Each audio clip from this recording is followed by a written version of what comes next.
Hey, Danny, how are you? Hello, Bruce. Yeah, very well, you? I'm hanging in here. That's all I can say, right? Good man. That's all we can do.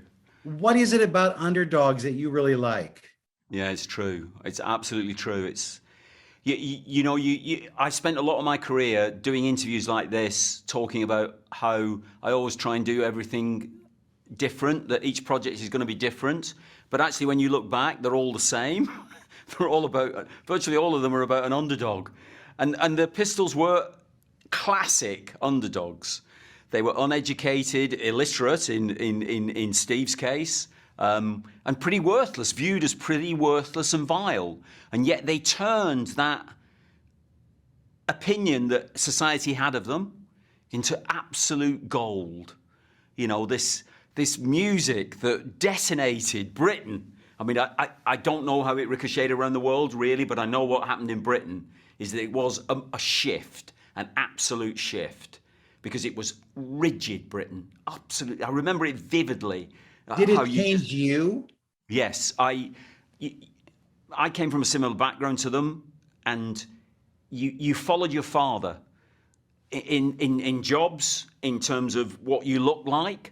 You started looking like your father, whether you liked it or not. You started dressing like him. And I love that about dress, that they went, no, no, no, you're now going to wear a T-shirt with two male naked men with penises on it. It's just like, and it's like you're going to wear a Gestapo T-shirt and you're just going to blow up what will offend people. You were just going to march into that.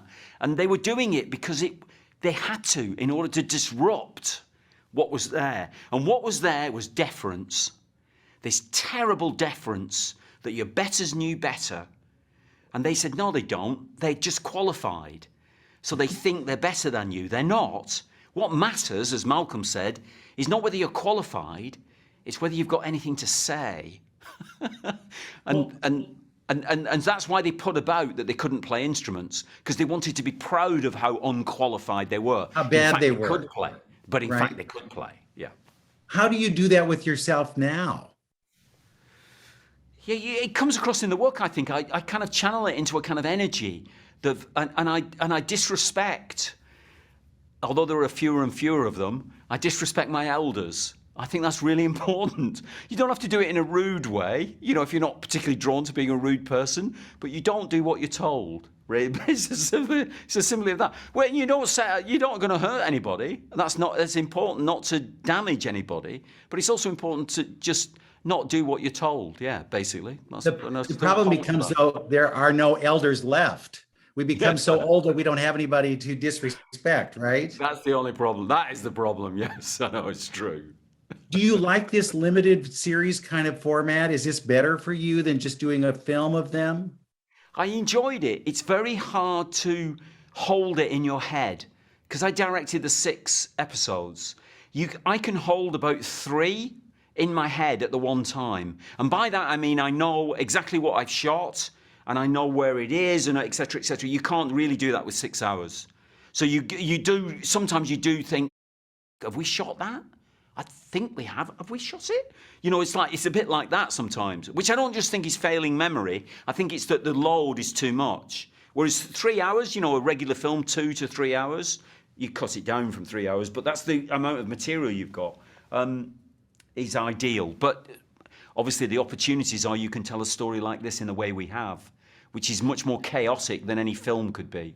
When you have actors who have been around for a while and done a number of things, and then you just pick somebody who's never done anything, how difficult is that to mesh them into one kind of unit, if you will? I think it's easier in a funny kind of way because they don't bring any baggage. They bring very little baggage, which is it meant there's a workload they have to take on board of research to find out about the 70s and about the Pistols and all that kind of stuff. But it also means that they're a tabula rasa. They're blank in a way, and they're waiting and they're longing to be written upon, to be introduced to ideas. And so it was wonderful, actually. And obviously we had a very special advantage, which is that we had band camp, where they had to learn to be musicians and then to form a group. And that gives a cohesion about them working together, that they're all going to pull together, even though they're playing a band who pulled apart the whole time. they, as actors, are pulling together. So that was a huge advantage, I think. Did you miss it when it was over? Did you say, "Oh, I miss those guys. I want to be with them"? Yeah, big time. I really miss it. I really miss the editing as well. I've only finished editing a few weeks ago, and I really miss that because it was a kind of, just to go back to your point about the series, to have so much material to edit is wonderful.